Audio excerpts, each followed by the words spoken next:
touching the righteousness, which is the Torah, blameless. He's talking about himself, but in the midst of talking about himself and that he's all that in a bag of potato chips, he happens to point out that he persecuted the assembly of Elohim. Then in Yochanan it says, "Behold an Israelite indeed, in whom there is no deceit." There's no guile. There's no... he's perfect, in other words.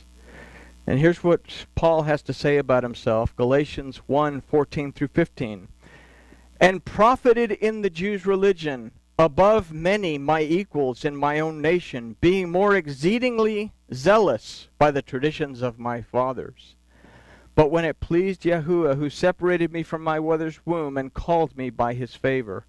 Paul was the brightest student of Gamaliel. He was a genius. Paul memorized the Torah, and he memorized the oral tradition because there wasn't a whole lot of... You couldn't just drive up to Walmart and get your King James or New King James or whatever it is that they sell there. He memorized it. He was bright. He was brilliant. But then he goes on in Philippians 3:5. He's talking about himself. This is a Israelite in whom there is no deceit. Here's Paul going on about himself. "Circumcised the 8th day, of the stock of Israel, of the tribe of Benjamin, a Hebrew of Hebrews. As touching the Torah, I was a Pharisee." So we go on to Yochanan and said, "Yahusha answered and said to him, Before Philip called you, when you were under the fig tree, I saw you."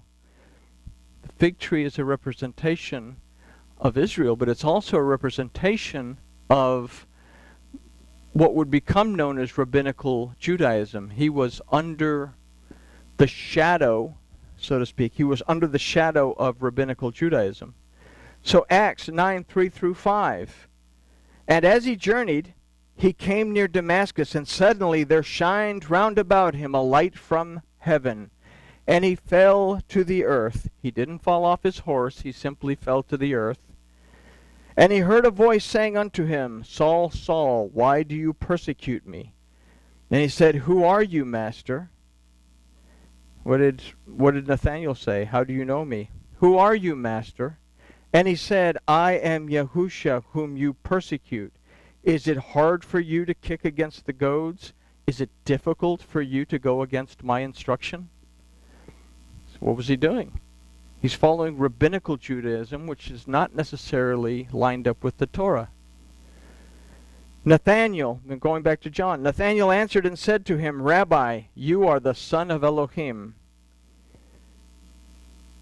Acts 9:6. "And he, trembling and astonished, said, Master, what will you have me to do? And Yahusha said to him, Arise and go into the city, and it shall be told to you what you are to do."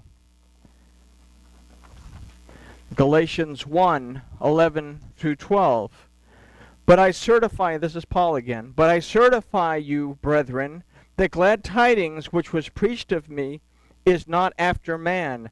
For I neither received it of man, nor was I taught it, but by the revelation of Yahusha HaMashiach." Who did he say? Who did Nathanael say he was?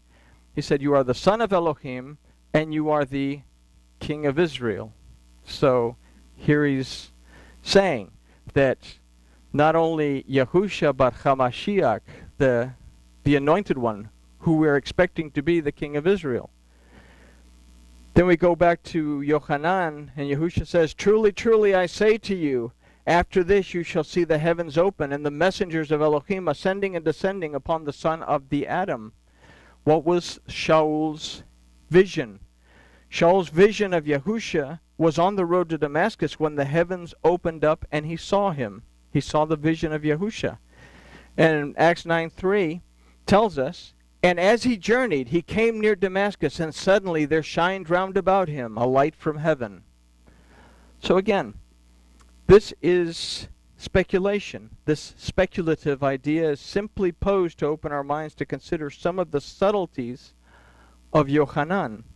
It was written well after the other Gospels, well after the deaths of Yahusha, Shaul, Andrew, Philip, and Simon Kepha. In fact, all of the apostles, with the exception of Yochanan, were dead by the time this was written.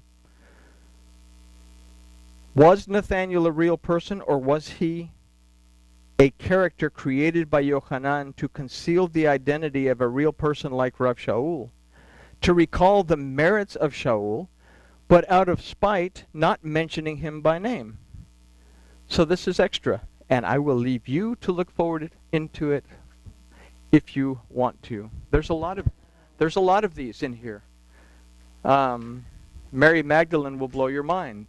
We discussed Lazarus, and we'll discuss Lazarus again. But there's a lot of these little things that Yochanan wrote, and he's writing history. He's explaining history. But I guess it's like they say on, what was it on that movie, that show Dragnet? The names have been changed to protect the innocent. So, but this is the beginning. This is where our relationship begins within these verses. And as we move on in Yochanan, the relationship gets bigger between us and Elohim, and we grow and we grow and we grow until the final crucifixion, where we find out what it is that we truly must become in order to have a fulfilling relationship with Yahuwah, our Elohim, and with one another. So with that, we can say, I guess, grooviness is achieved, and